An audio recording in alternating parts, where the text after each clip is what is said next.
بسم اللہ الرحمن الرحیم ناظرین السلام علیکم. میں ہوں سید محسن رضا اور آپ دیکھ رہے ہیں میرے یوٹیوب چینل.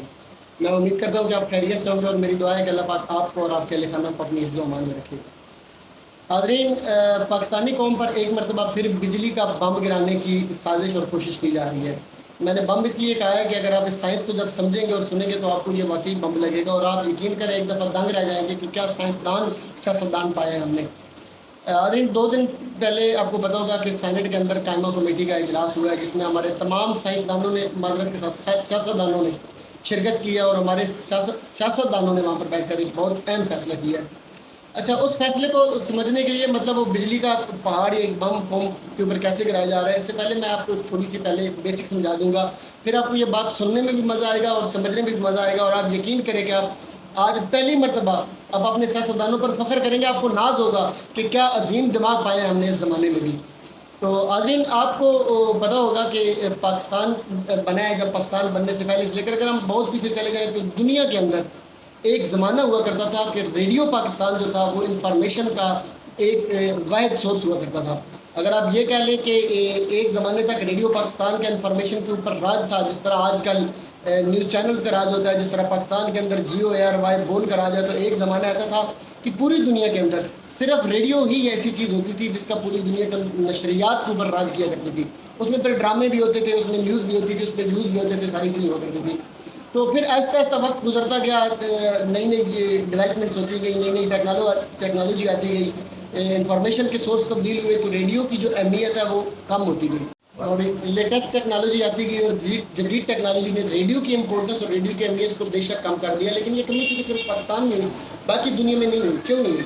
کیونکہ باقی جو دنیا ہے نا، جو میں ڈیولپڈ کنٹری کی بات کر رہا ہوں، ان کا جو طریقہ کار ہوتا ہے نا، وہ اپنے کسی بھی انسٹیٹیوٹ کو جب وہ کمزور پڑنے لگتا ہے تو اس کے اوپر پھر وہ اپنی ایک رائے لیتے ہیں اور رائے لے کر اس میں جو خامیاں ہوتی ہیں، کمی بیشی ہوتی ہیں، وہ دور کرتے ہیں، جدید تقاضوں کے اوپر اسے ڈیولپ کرتے ہیں اور اس کی امپورٹنس کو پھر سے ایک دفعہ وہ اگر بڑھا نہیں سکتے تو کم از کم اسے مینٹین ضرور کرتے ہیں. تو پوری دنیا ایسی ہی کرتی رہی، جبکہ پاکستان میں ایسا بدقسمتی سے نہ ہو سکا اور ریڈیو کی امپورٹنس جو ہے وہ آہستہ آہستہ گرتی کم ہو گئی. اچھا، یہ امپورٹنس کیسے اس کو بہتر بنایا جا سکتا ہے؟ اس کا طریقہ کار یہ ہوتا ہے کہ جب آپ دیکھتے ہیں کہ آپ کی کوئی سورس آف انفارمیشن جو ہے جب وہ ڈراپ ہو رہا ہے یا جب اس کا گراف جب نیچے جا رہا ہوتا ہے، تو پھر کرتے یہ ہیں کہ جیسے کہ اب ریڈیو ہوا کرتا تھا، تو ریڈیو کے لیے لوگوں نے پھر یہ کیا کہ اس کی فریکوینسیز بڑھا دی. فریکوینسیز اس طرح بڑھا دی کہ وہ ایسے ایریاز جہاں پہ پہلے ریڈیو اویلیبل نہیں ہوتا تھا، وہ وہاں تک اس کے بوسٹرز لے کر گئے، اس کی فریکوینسی لے کے اس کی ریچ بڑھاتے گئے. جیسے ریچ بڑھتی گئی، کیونکہ اب آبادی تو ساتھ ساتھ بڑھ ہی رہی تھی نا، تو اس کی جو ٹوٹل ویورز ہوتے تھے یا اس کے جو سامعین ہوتے تھے ان کی تعداد بڑھ گئی. اب تعداد بڑھی تو یقیناً وہ پھر ایک لیول پہ آ کے مینٹین ہو گئی. پھر اس کے بعد انہوں نے کیا کیا کہ انہوں نے نئے نئے چینلز ڈیولپ کر دیے، نئی نئی چیزیں ڈیولپ کر دی، اس میں ساؤنڈ میں بہتری لے کے آئے، اس کی جو وائس کوالٹی تھی اس میں بہتری لے کے آئے اور بہت ساری چیزیں تھی. اسٹیشن نئے نئے کیمپ کر دیے، اس کے جو ہوتے تھے امپلائیز اس کے بڑھا دیے، اس کی ایڈز بڑھا دی، بڑی چیزیں ہوتی رہی اس میں. تو پھر اس طرح جو ساری دنیا میں ریڈیو تھا، جو بہتر ممالک ہیں، جو ڈیولپ کنٹری ہیں، ان میں وہ اس کی اہمیت اس طرح کم نہ ہو سکی جس طرح پاکستان میں ہوگی. لیکن اب اتنے عرصے کے بعد، 70-75 سالوں کے بعد، جب پاکستانی قوم کو یہ پتہ چلا، یعنی پاکستانی قوم سے مراد پھر میری کو سیاستدان ہی ہوتی ہے ہماری، چونکہ ہم نے خود نے سلیکٹ کیا تو پھر یقیناً وہ ہم قوم ہی ہوئی ہے نا، سارے مل کے ہم اکٹھے ہو گئے. پاکستانی قوم نے جب سوچا کہ ہمارا جو ریڈیو ہے وہ تو بالکل تباہی اور بربادی کے دہانے پر پہنچ چکا ہے اور اب تو وقت یہ آ چکا ہے کہ اس کو یا تو ہم اس کا پیتا کاٹنا پڑے گا. پیتا ہم پنجابی میں کہتے ہیں، ویسے وہ فیتا ہی ہوتا ہے، لیکن یا تو اس کا پیتا کاٹنا پڑے گا، اگر نہیں کاٹتے ہیں تو پھر یقیناً اس کا کوئی نہ کوئی تو سورس ذریعہ تو بنانا پڑے گا.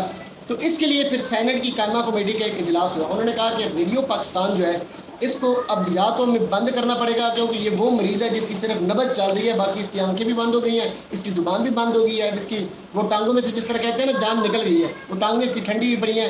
تو اب دوبارہ سے اس میں کیسے روح پھونکی جائے؟ ہمارے سیاستدان جب اکٹھے ہوئے تو ان میں ایک ایسی عظیم شخصیت بھی تھی جسے آپ کہیں کہ اگر آج کے سائنسدانوں میں پوری دنیا میں اگر موازنہ کیا جائے تو اس وقت انہیں یہ ایوارڈ ملنا چاہیے کہ وہ اس وقت کے سب سے بڑے سائنسدان ہیں. میں کہتا ہوں کہ کیا ڈاکٹر کبیر، کیا ڈاکٹر سمر، کیا ڈاکٹر عبدالرحمان، کیا ڈاکٹر عبدالکلام، کیا ڈاکٹر عبدالسلام، یہ تو یقین کریں خاک بھی نہیں ہے جتنا وہ بڑا سائنسدان ہے. اچھا، اس سائنسدان کے میں تعارف آپ کو ضرور کروا دیتا ہوں کہ انہوں نے رائے کیا دی ہے، میں وہ بھی دوں گا، اور اس کے لیے جو دلیل دی ہے وہ تو انتہائی کمال کی دلیل ہے نا. اچھا، ہمارے سائنسدان جو ہے، ہمارے سیاستدان سائنسدان، ان کا نام ہے ڈاکٹر عرفان صدیقی صاحب.